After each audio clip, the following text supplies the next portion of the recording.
బావా 2000 ఉంటీరా, మళ్ళీ 2 రోజుల్లో ఇస్తా. కరెంటు బిల్లు చూసుకుంటే డబలకి డబల్, ఇంకా ఫోన్ రీఛార్జీల గురించి తెలుసుకుంటే కళ్ళమ్మ నీళ్ళు కూడా తక్కువ. మా అమ్మాయి ఫోన్ రీఛార్జ్, మా అబ్బాయి ఫోన్కి రీఛార్జ్ కదరు, డబుల్ రీఛార్జ్.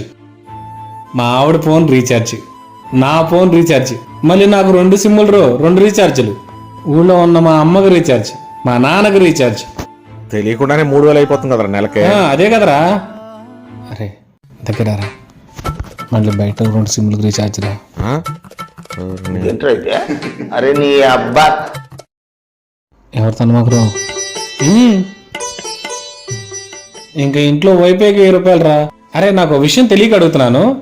అమ్మా నాందే కీప్యాడ్ ఫోన్లు, వాటికి కూడా 300 పెట్టి రీఛార్జ్ చేయించుకోవాలంటారేంట్రా? కీప్యాడ్ ఫోన్లకి నెట్ బ్యాలెన్స్ ఎందుకురా? అడిగోడు ఎవడన్నాడురా?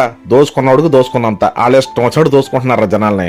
అడిగేది ఎవడో? అరే ఇంట్లో కనిపించిన ఖర్చులురా, మామూలుగా లేదు. వచ్చే జీతానికి అయ్యే ఖర్చులకి అసలు సంబంధమే లేదురా. నిజంగా జేబులో 1 రూపాయి కూడా లేదు బా.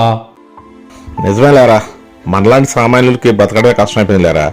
సరే పర్వాలేదులే బా, ఆ సిమ్లు కాస్త తగ్గిరా. నాన్న నా ల్యాప్టాప్ డిస్ప్లే పోయింది నాన్న. అయ్యో అదేంట్రా?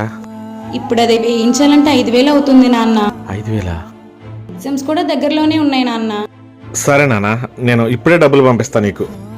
సరే నాన్న. అలాగే నాన్న. సరే అమ్మా, జాగ్రత్త. మరి అది ఇంటి దగ్గర నుంచి మీకు డబ్బులు ఇద్దామని బయలుదేరి వచ్చాను సార్. మధ్యలోకి వచ్చేసరికి పాప ఫోన్ చేసేదో ల్యాప్టాప్. అబ్బా ఇవన్నీ నాకేం చెప్పొచ్చు సుధార్ గారు. మాయాపాదాలు కూడా ఏం బాగాలేదండి. గతంలో నెలకు 30-40 బళ్ళు ఇచ్చేవాళ్ళం, ఇప్పుడు కనీసం 4-5 బళ్ళు కూడా వెళ్ళలేదండి. ఏం వ్యాపారం చేస్తామండి? అంతే సార్. నేను మీకున్న గౌరవంతో నేనే ఫోన్ చేసా గానీ కనీసం మా కలెక్షన్ కుర్రను కూడా మీటింగ్ పంపించలేదు. అవునులే సార్, నిజమేనండి. మీరు ఏమని అనుకోండి సుధార్ గారు, ఈ పూట మాత్రం డబ్బులైనా కట్టండి, లేదా బండి అన్న వదిలేసి వెళ్ళిపోండి.